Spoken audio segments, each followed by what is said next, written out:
Welcome to BlackUSA.news morning show. I'm your host, William Honolulu Jr. Join us as we explore the news and opinions that impact our community. We break down how the major stories have a very personal, local, and racial impact. No topic is off limits, but even if the conversation gets rough, we're always going to keep it real.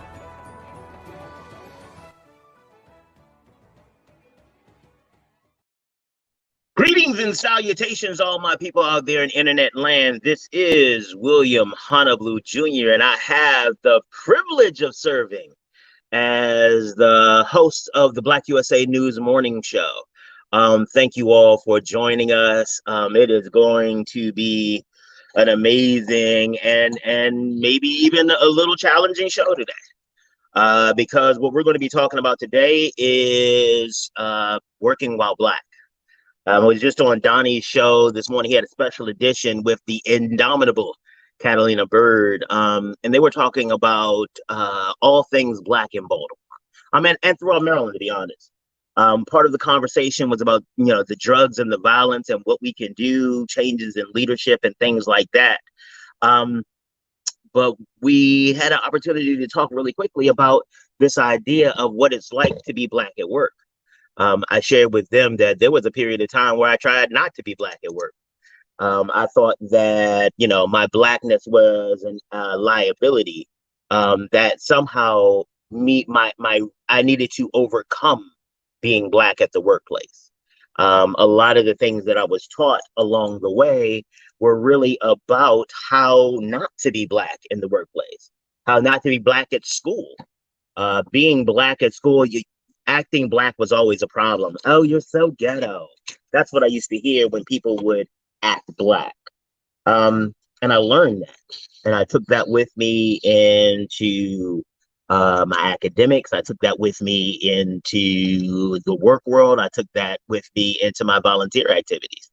And I got to be honest, one of the things that has been amazing and incredibly helpful is the fact that I had people in my life that were going to check me. I have people in my life that, and not necessarily in this really big, boisterous kind of way, but they were checking me because they recognized that I couldn't see the world for what it was. And so we're going to talk about what it's like to be Black and at work today. The ICanLady, Shannon Battle. She should be joining us in a little while, but that's going to be that conversation is going to be a big deal. So, all right, let's get into it, ladies and gentlemen. So first and foremost, I want to say a big shout out to the super producer, Kyle Crazy Horse Morgan. This guy, he actually really was the impetus behind this conversation today, talking about what it's like to be at work when, especially when you work with vulnerable populations and nobody's taking care of them.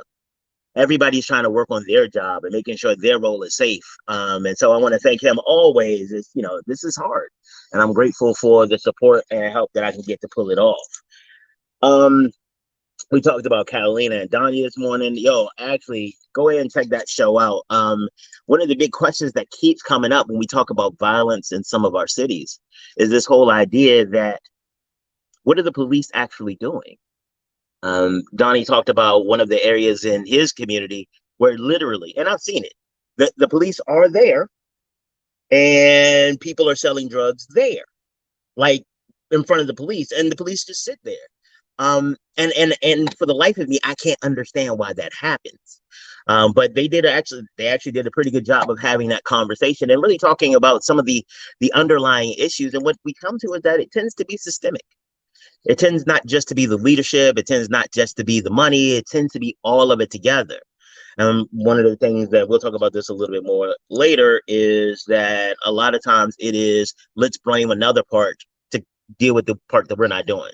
So let's blame the money because we don't want to pass the laws.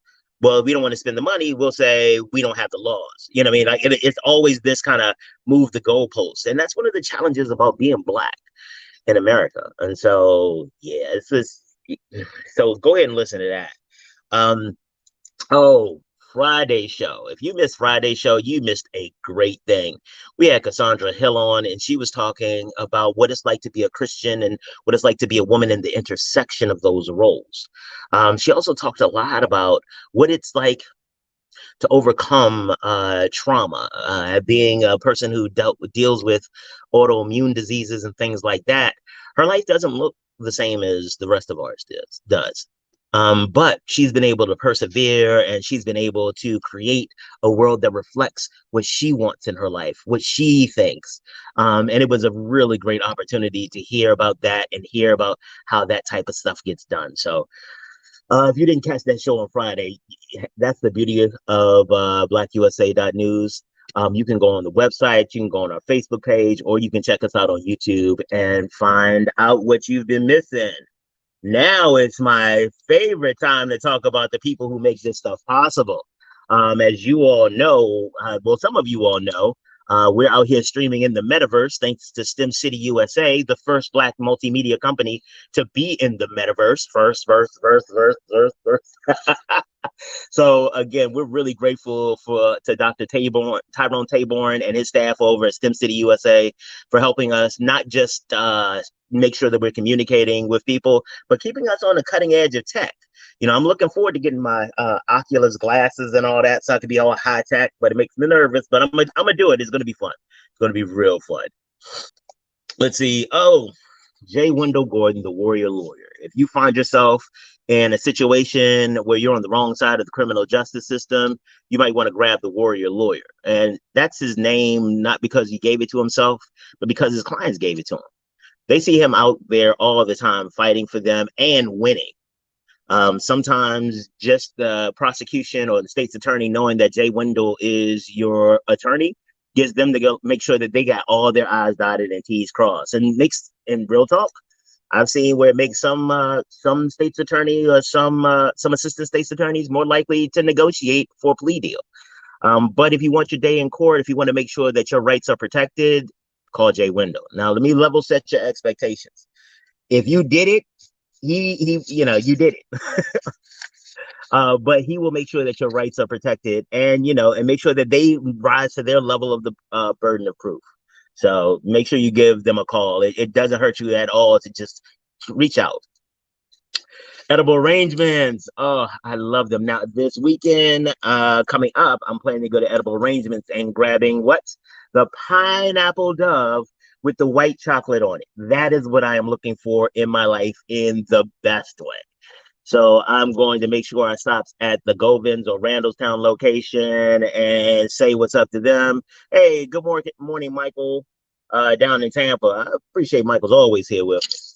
But Edible Arrangements, I'm going to go and grab me something from there and enjoy myself. Oh, so you all know that I was supposed to go to Darker Than Blue this weekend.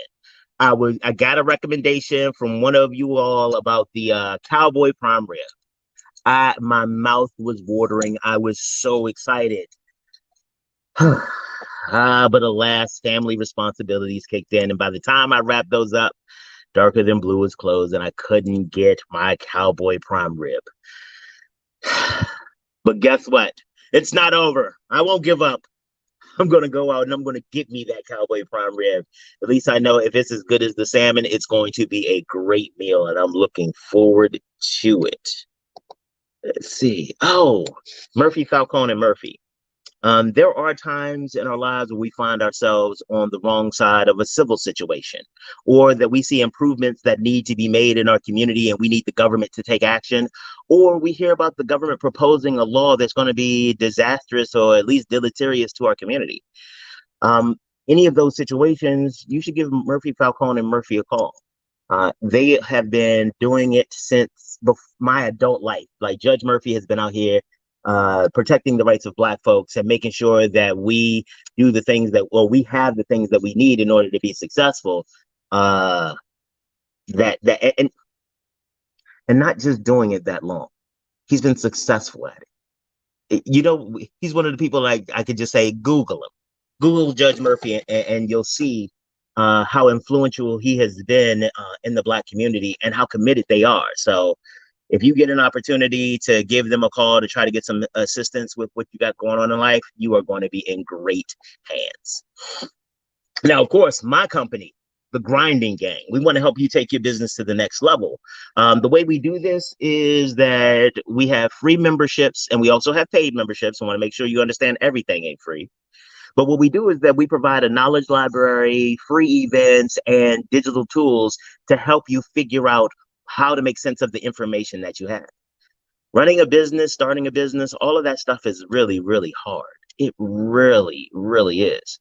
And it's easier when you have some support. So let the Grinding Gang come through and try to help you get your thing done, help you grow your business and take it all to the next level. So that's going to be awesome. Now, I got to tell you all right now, I'm sitting here looking at the studio and I realize that Shannon is not here yet. I hope she's okay. With all this COVID and all this other stuff going around, you know, makes me nervous when people don't show. But I'm assuming that she's okay, maybe just running a little bit late. So we're going to keep it going. Let's see, what else? Let's take a look at this. What you see before you are judges. The first two are Supreme Court justices, Justice Amy Coney Barrett, and Justice Brett Kavanaugh. Beside them is Judge Stephen Gratz. There is Judge Holly Lou Teeter, and it looks like Judge Charles B. Goodwin. So these are our judges. They were appointed under our previous president, Donald Trump. Do you know what they all have in common? Let's just guess. They were all voted, at least majority not qualified, by the American Bar Association. The American Bar Association, the advocacy group, the association, the trade association for lawyers, got together and evaluated all of their credentials and said that none of them were sufficient or qualified to be judges. Two of them are lifetime appointments on the highest court of the land. That's where we start today's conversation. We start today's conversation with this, a really old story. It's pretty old. Let me tell me if you heard it. A white guy decides to take the barest minimum of anti-racist steps. Barest minimum, Joe Biden. Barest minimum of anti-racist steps.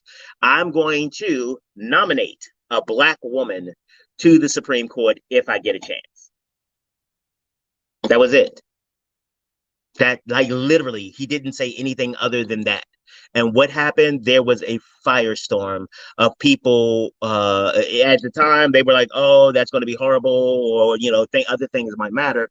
But then when it came up, Justice Breyer retired, and he said he's going to go through with his promise of nominating. People's heads have exploded. There's this idea that hiring a Black woman or identifying or focusing on a Black woman means that you're going to bring to the table a candidate who's less qualified. But let's take a look at that list again. Oh wait, there are two women here, and actually both of them were rated unqualified by the American Bar Association. I wonder what the difference is between these people who have been nominated and the Black women that they're planning to nominate or that he's talking about. Yeah, I think it's the Black part.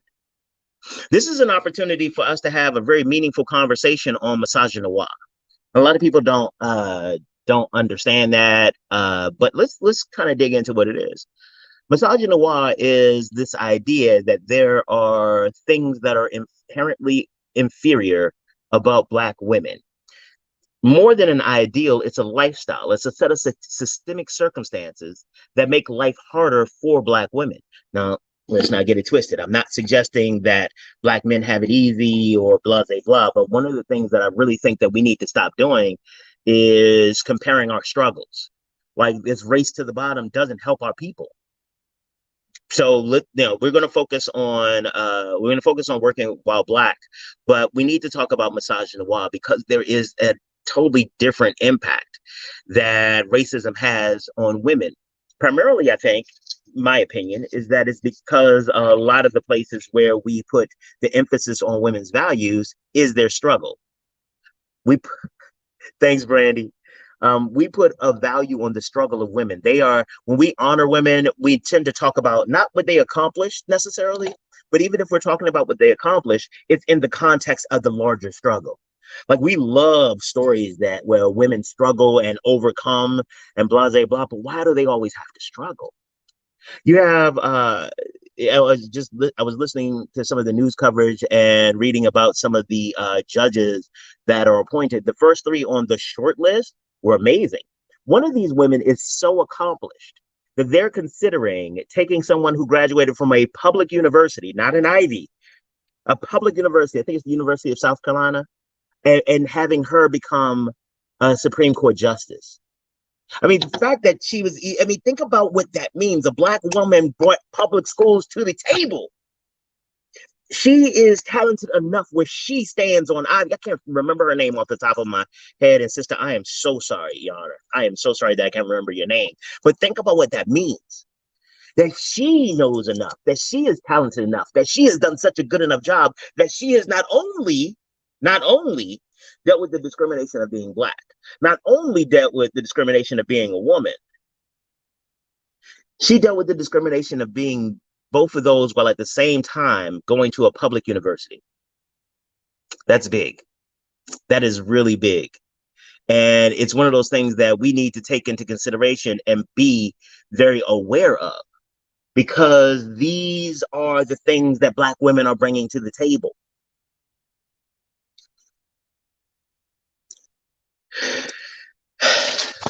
The more I think about this, the more it bothers me. It really bothers me because we're focused not on the way it shows up or the way we show up, not looking at their credentials, but it always comes back to the Black part.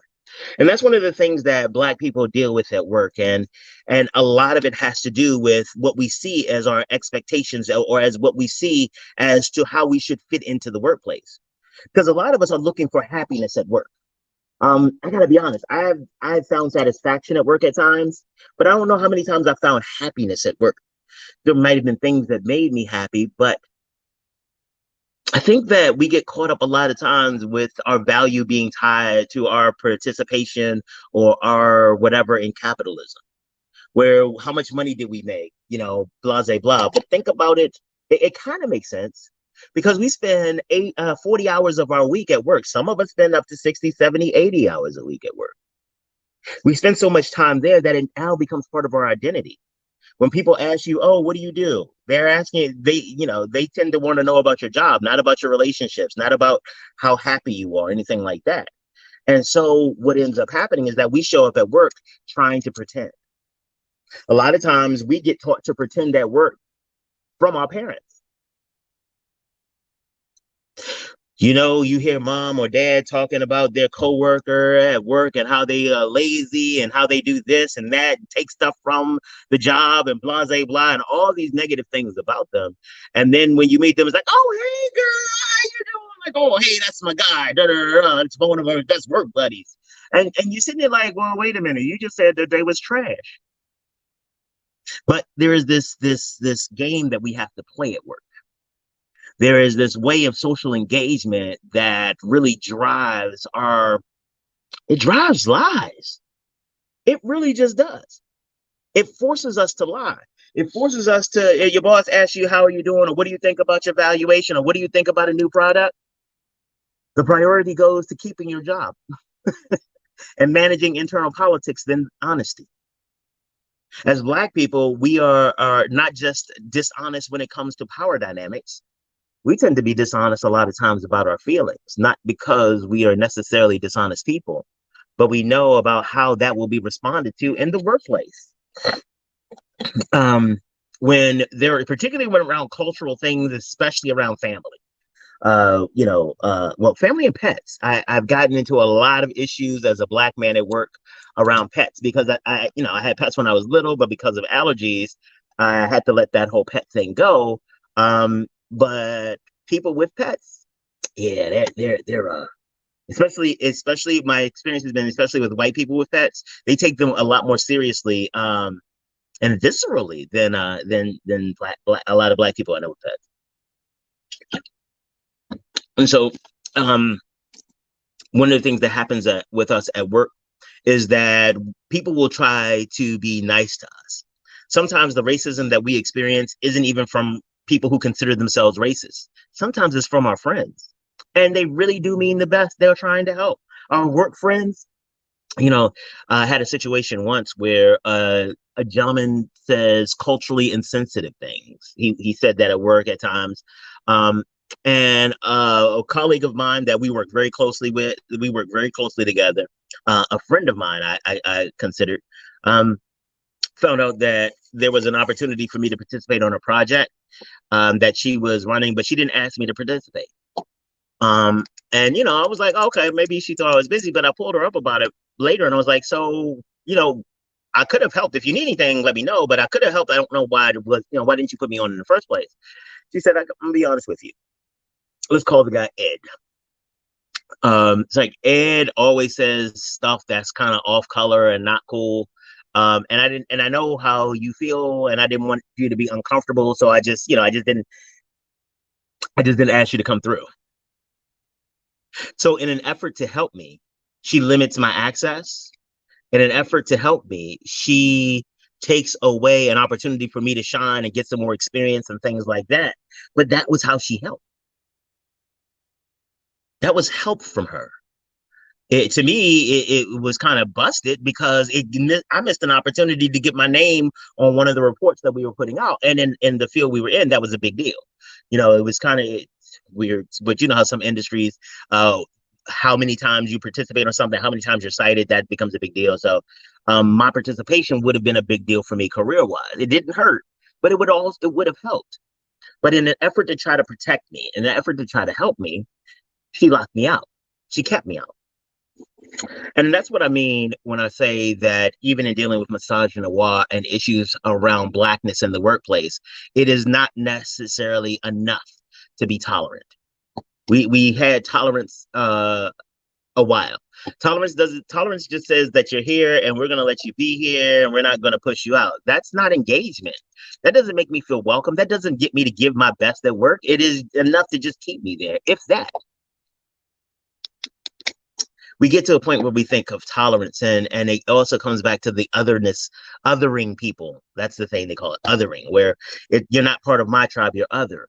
And so at work, we have these situations where we become the other. And part of the challenge for us is just that not understanding not even not understanding. Give me that is absolutely not the case. Some of the problem is the fact that we understand too well some of the cultural significance and things that happen in the background. Talk about my story. I came through it because, and I was telling them on Donnie's special edition this morning, that I used to believe that I was the magical Negro. Oh, I was special. I wasn't like the rest. I was smart. My parents had me in, a lot of academic enrichment classes and stuff like that. And so what happened is when I got to school, I already knew the answers. And my mom spent a lot of time making sure that I studied and stuff like that, because school was where you excelled, because education is going to be the key to everything. So if you can study, if you're smart, you'll be able to do whatever it is that you want. I bought into it. I was like, cool. I also came from a very Southern family. And one of the things that was very indicative of that kind of experience was the fact that things were about control. Who was in charge? There was a very clear hierarchy, a very clear pecking order, and you follow the directions. Now, I know people like, well, is he just rambling about him growing up? No, this actually connects to how I got to work, because a lot of times we pretend that the people we meet at work, they just showed up as an employee. Like there's nothing that happened before they showed up for the interview, but there's a lot. And so I'm hopeful that me sharing how I got to the space will potentially help you understand some of the people that you may be dealing with that might feel themselves to be the magical Negro. So just wanted to make sure that this rambly story you knew that this rambly story had a purpose. And so I knew education was the thing, and I knew in our family hierarchy was the biggest deal. To tell you how committed we were, or I was, I'm not going to speak for anybody else, how committed I was to the concept of power. I remember in one, like maybe elementary grade or whatever, we were studying about the Holocaust. And they were talking about how the soldiers were bad people, the Nazi soldiers were bad people. And I couldn't understand why the teacher would think that the soldiers were bad people. It's the generals and the leaders who were bad because the soldiers were just following orders. I really believe that if you just followed other people's orders, it was okay because that's all you were doing because I grew up in a place of control. And that's a lot like the workspace, if you think about it. Our entire system, at least for me, my home life, my school life, my church life, my employment life, was all about this difference in power dynamic. It is that we have and you do not, and you have to follow our orders. The challenge for a lot of Black people comes in is when those rules don't fit our cultural context, or when we're excluded from participation just because of the color of our skin. So let me tell you some more about how the magical Negro idea manifested in life. For those of you all who are in Greek organizations, there used to be this concept they called shining. It is when you stand out from everybody else. You try to shine, make yourself look brighter. And the idea is that you don't do that because all of you all are together and all of you are one. You don't stand out. You don't leave your brother or sister behind. That's not the way I grew up. Shining was the thing. I went and got the highest grades I could. I volunteered for all this extra stuff because I was seeking praise. And I thought that's what you needed to do to become successful. A lot of these lessons that I learned weren't the lessons that somebody actually sat down and talked to me about. They were the lessons that I observed. And sometimes I observed those lessons when nobody was actually paying attention that I was watching. So when I would see, they didn't realize that, no, at least they should have. They probably didn't, though. Realize that I was listening to their conversations about their coworkers or about other people or whatever, and then being able to watch the incongruence in their actions. How you don't like this person, but you're all up in their face at a cookout. How you don't feel comfortable with this person, but we hang out with them a lot of times. How I watch people treat you poorly and you WW all up on them. And so I began to believe that you just had to fake it till you make it. And I heard people saying that all the time. So I figured that was what professional life was like. You just pretended to be these people and you pretended to do these things and you followed directions and you didn't cause any trouble. Our entire system is designed around control. In elementary school and high school, it is about follow these directions that I give you. You didn't ask me whether I was going to be your teacher or not. You didn't really have a choice in it.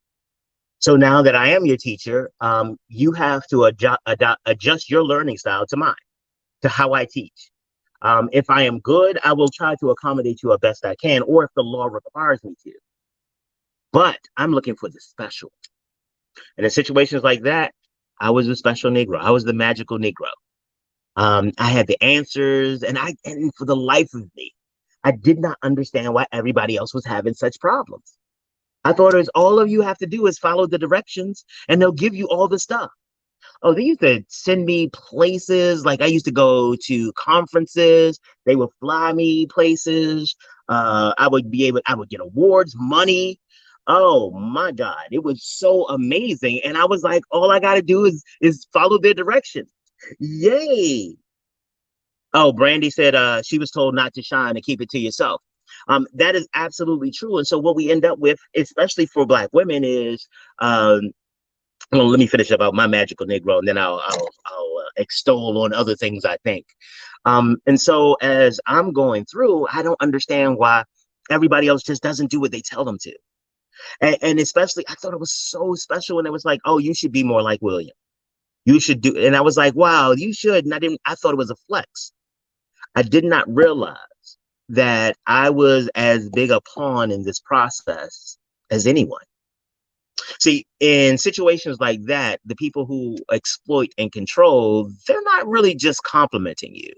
What they're doing is they're setting a context, they're setting the stage so that the other people in the workplace or the other people, they understand how to behave.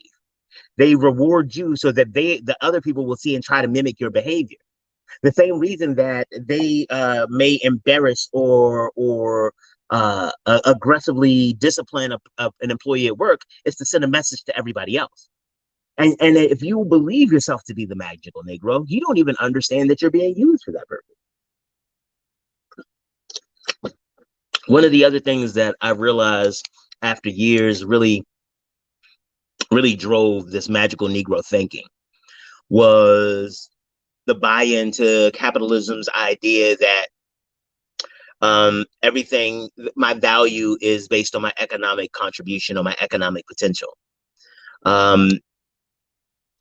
Because I was a good worker, I didn't realize that I thought that's where I needed to be celebrated. I didn't realize that I needed to understand my people. Honestly, real talk, I didn't know I had people. I gotten caught up into the capitalist, it's all you, and some of the things I shared with you all before about the trouble I got in when I was younger. I thought it was just me. In an effort to ensure that I didn't try to play games at school or try to pit them against each other, my parents decided to show a unified front with the teacher to make sure that I understood about the power and that my actions were not appropriate. But again, what I learned was it's just me. I got to figure out how to get in myself, and I need to create my own alliances and networks. And so after that, after my sixth grade year, because I got suspended 8 times that year, it was a very, very rough year, very rough year. But when I hit the 7th grade, I was like, oh, I figured out what I did wrong. Now I'm just going to be the good kid. I'm going to be that kid. I'm going to, what was it, clapping out erasers and volunteering to do that, because I realized that the teachers and the principal had the power. And if I could make sure that they were happy with me, they would reward me. It became really Pavlovian. Do you want me to offer me a trip? I'll do it. Yay! Spelling bees, yay! After school activities, yay! And it was just an idea. It was just an opportunity for me to be special, because that's where I was special. I was special at school. My bosses celebrated me. When we were talking about my experiences as a father and a husband, I shared with you guys that I spent a lot of time at work, because at work I was a superstar. I was Attorney Honolulu, Chief of Policy and Public Information. At home, I was the dude who forgot to take out the trash. I was a dude who made sure, not made sure, but I was a dude who we ended up with late fees because I forgot to pay a bill on time. And so when it was an opportunity to choose, because I did not understand the value of these types of personal relationships, I knew they were necessary, but I didn't understand how valuable they were. What did I do? I went to work, and I let work drive what I was doing. I'd let the work drive my identity, not even my ideals, my identity. It was all about the work. And that became problematic. Became problematic in a real way. When I started joining organizations and getting more actively engaged in the Black community, not on the periphery of the Black community, and not in the W.B. Du Bois talented 10th part of the Black community. I spent a lot of time in those spaces. But to actually work in disinvested communities, and part of the Black community that we used to, lock our doors when we drove by. Because I had not realized that in buying into this idea of being special, being the magical Negro, what that meant was that I looked at the rest of my brethren and sistren condescendingly, if nothing else. Because what's wrong with you? Why didn't you step up? Why don't you just do why didn't you just do what they told you? I remember this one time I was in the 3rd grade. It's so funny. Well, it's not funny in retrospect. Give me a second. Let me think what was funny. All right, I'm in the 3rd grade. And in class, was it the 4th grade? Anyway, wasn't 6th because I remember that year very well. I think it was in the 4th grade, 3rd or 4th grade, and we're in class. Teacher's asking questions about homework, and she says, "Does anybody know the answer to this?" When I raise up my hand real quick, and she doesn't call on me, but she calls on this cat, Kenneth. Kenneth, this was not Kenneth's first time in whatever grade we were in. I realized that now. I just thought at the time he was just bigger than all of us. I didn't know he had been retained or stayed back, or what they called it back then. And she called on Kenneth, and he looked like and tried to answer it and couldn't. And I don't remember what she said, but I remember I was like, "Ooh, luckily, I don't know why he didn't know the answer. Luckily, I know it." And I raised my hand again, and she called on me, and I was like, yeah. And I gave the answer. She was like, "Very good, William. Kenneth, you should learn something from William, blah, blah, blah." And I was all happy with myself. It's like, look at me, I'm so wonderful. And so I get outside for recess, and I'm playing with my friend. And somebody grabs me on my shoulder, spins me around, and says, "Why are you trying to make me look stupid?" And I was like, "What are you talking about?" And it's Kenneth. And I was like, "What do you mean? I'm not trying to make you look stupid." He said, "You trying to make me look stupid because I didn't have the answers." I was like, "I don't know why you don't have the answer. It was in the book. You want me to show it to you?" See, I was trying to be helpful. I thought the issue was he just didn't know where it was.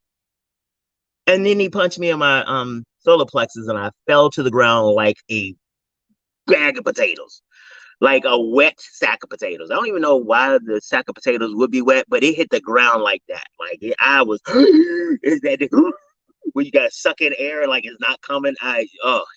But that's one of the consequences of the magical Negro. I didn't realize that that teacher had pitted me against Kenneth to make him feel bad, to reinforce the challenges that he already had. I didn't understand that she was triggering him, maybe on purpose. Or could have just been a much well-meaning white woman who just thought, if I just encourage and give them tough love, then maybe that'll do it. All I know is that I got the crap knocked out of me, and I regret that. Not the getting the crap knocked out of me, but not being aware. Like, that's how caught up it is to believe that you're the magical Negro. And the magical Negroes, I recognize, are problematic at work too. And I was, because I believed that doing a lot of extra Black stuff, like just trying to make things about race, that wasn't a big deal. Like, let's not do that. Let's make everybody comfortable, because the more comfort we have, the more we can get work done, because who cares about race right now? Green is the only thing that matters. And I really did believe that. This is also one of the challenges of being an employee. Because especially if you are consistently an employee, you tend to make up these stories in your head about why things are done or whether there are options.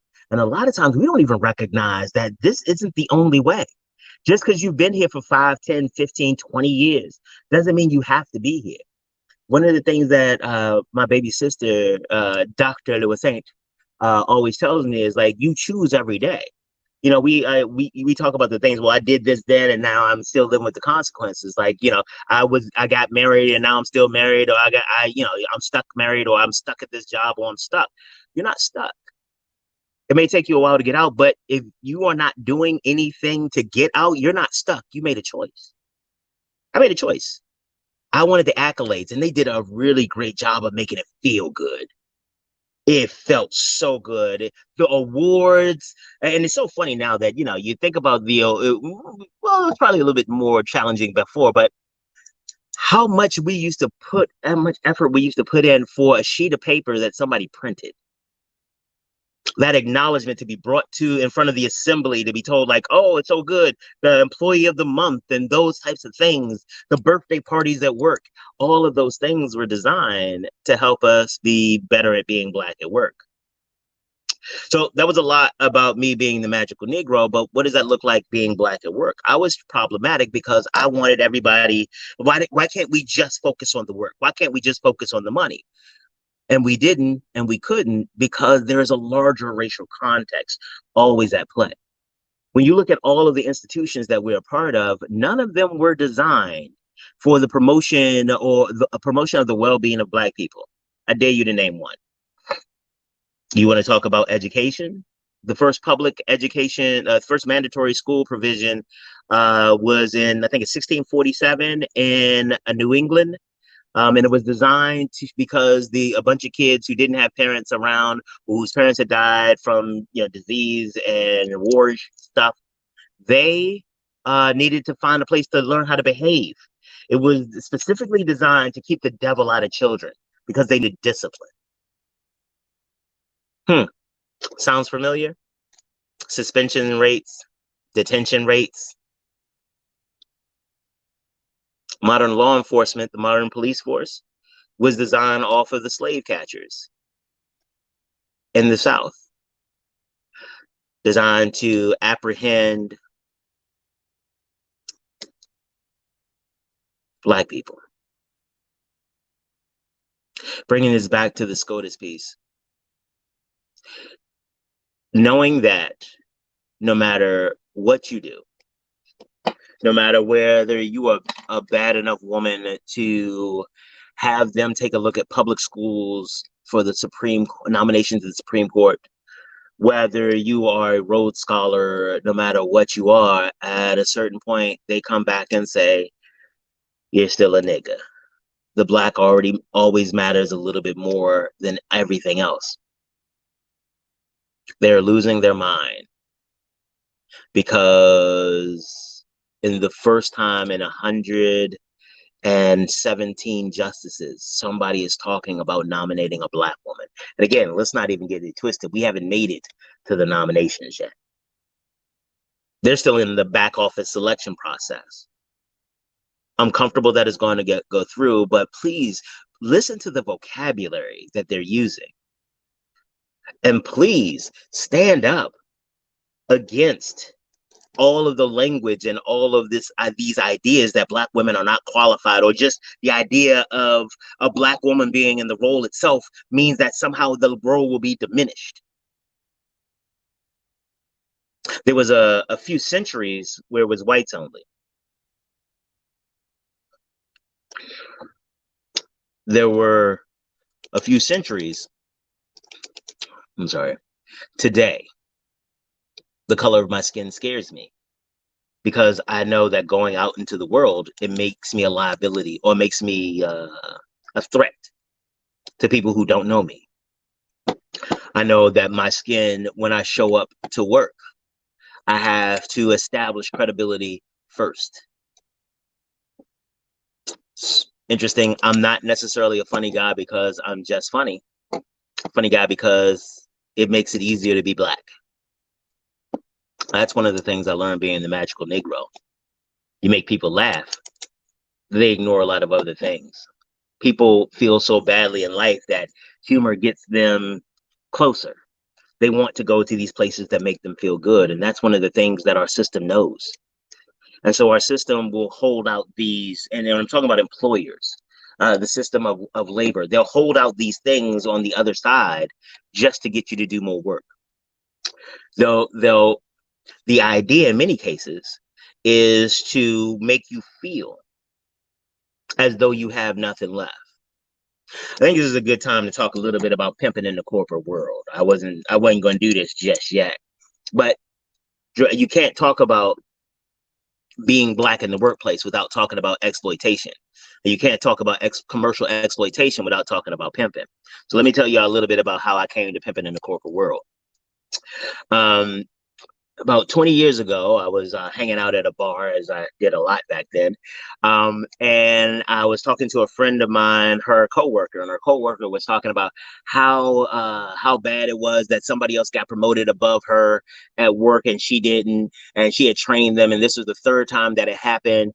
And she just said, they know she's the best in the office, but blah, blah, blah. And I said, well, what is the relationship you have with your supervisor? She was like, I hate his ass and he knows it. And I was like, oh, well, I think I know what the problem is. She said, what? And again, I was a few sheets to the wind. So I said, the problem is that you think yourself a housewife, but you really a hoe. She did not take well to that. And I said, wait. I'm not literally talking about you, that said some choice things, but I'm not talking about that. I'm talking about metaphorically. I said, do this. Give me 10 minutes to explain what I'm talking about. And if you let one slip, Brandy. Okay. There's a cursing count on the show. I think so far I'm in about $450. But there was so I told her if I explained to her and she didn't agree with me at the end, I'd pick up her tab. I've been saying that for over 20 years and I've never had to pick up a tab. So let me explain to you how this works.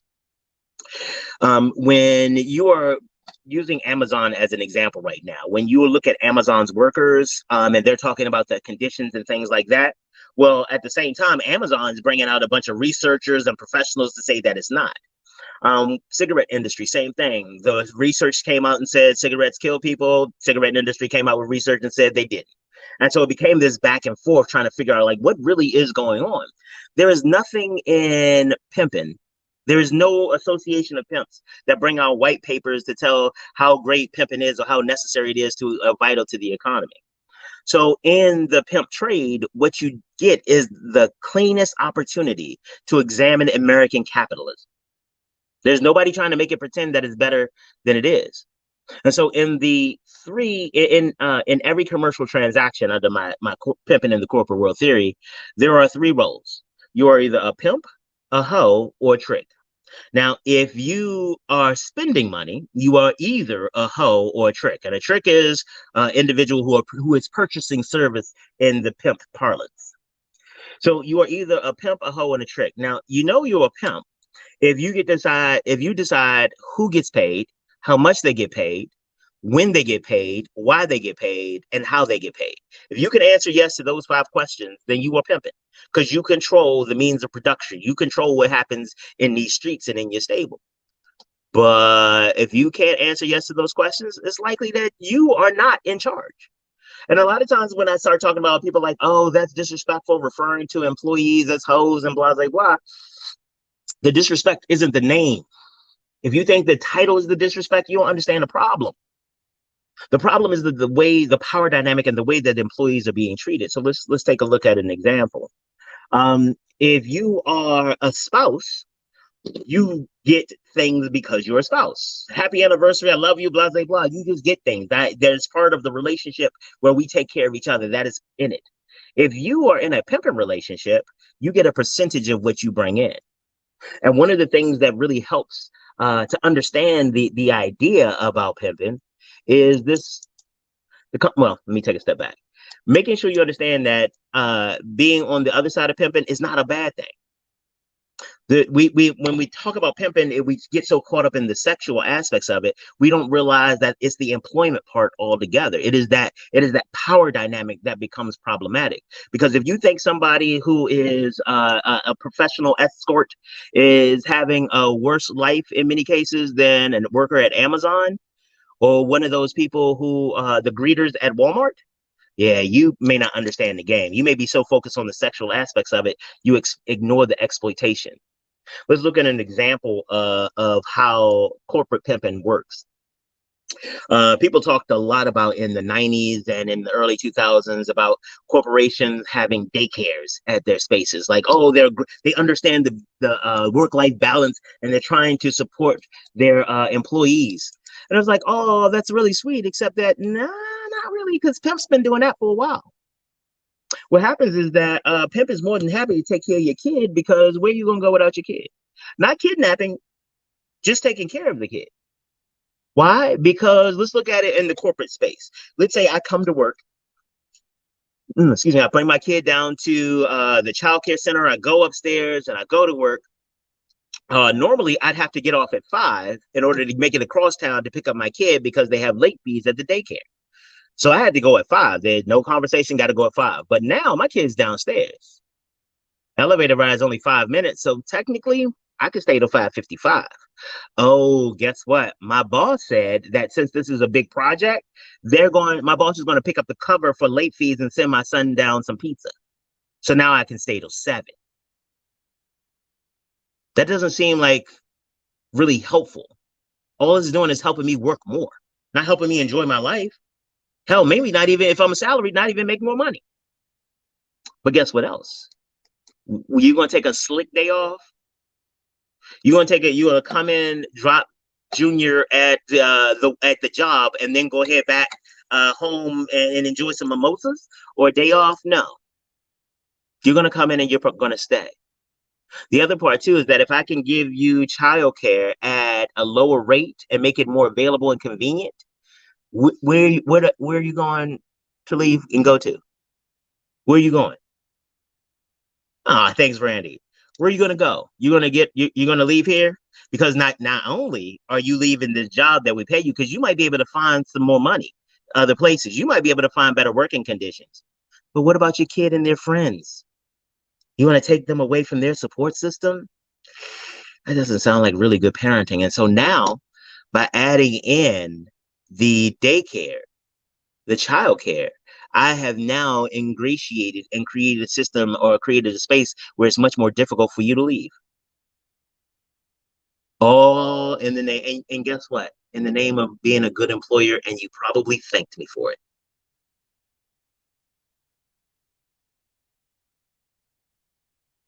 We show up places because we don't understand how the rules of the game are played, and we get played. There was this one organization. Well, let me take that back. And I talk about the organization just yet. A lot of times we get played because we don't understand the nature of the game. We're trying to show up the way that the story in our head tells us, but we don't know these rules.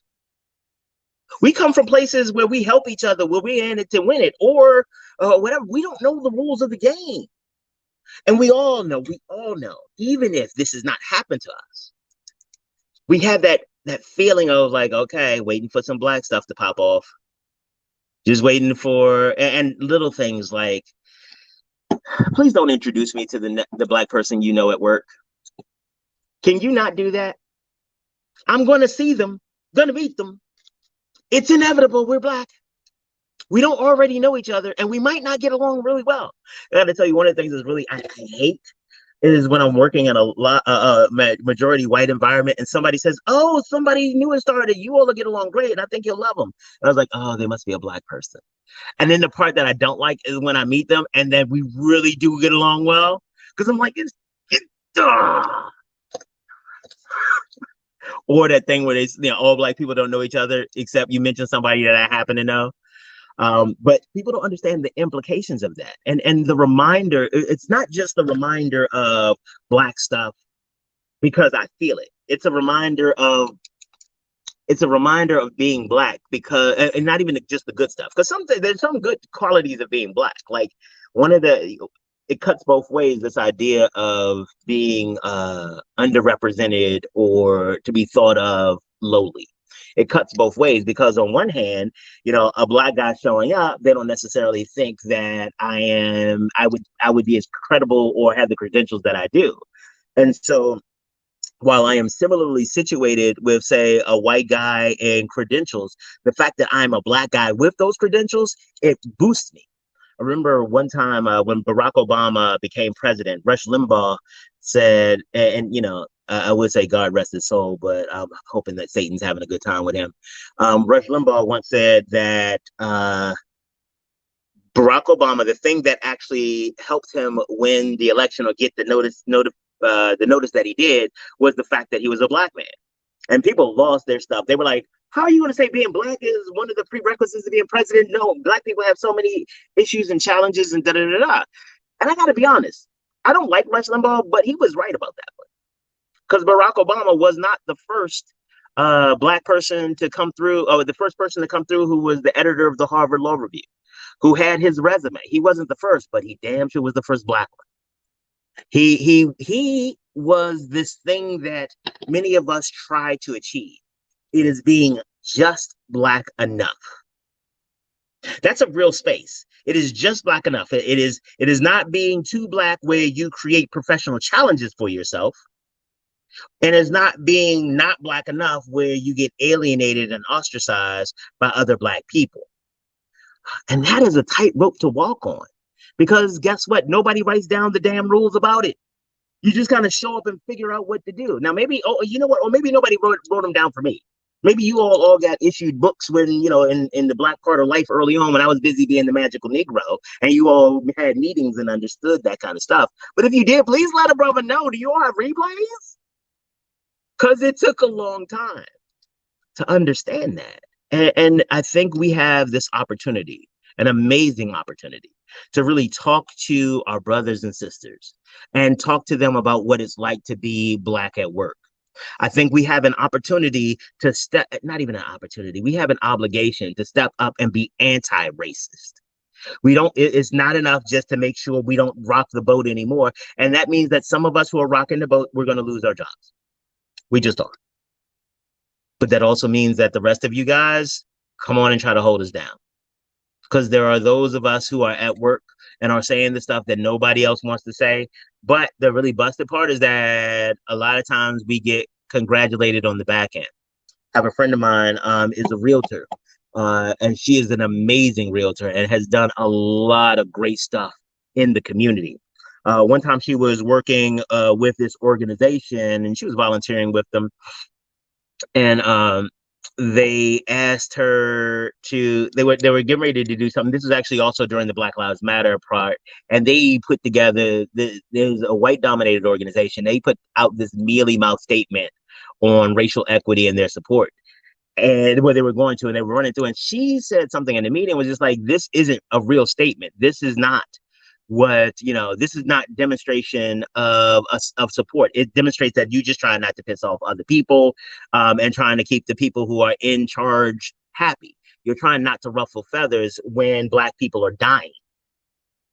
And she said that there was a lot of discomfort. They did make some modifications, but it was a very uncomfortable situation.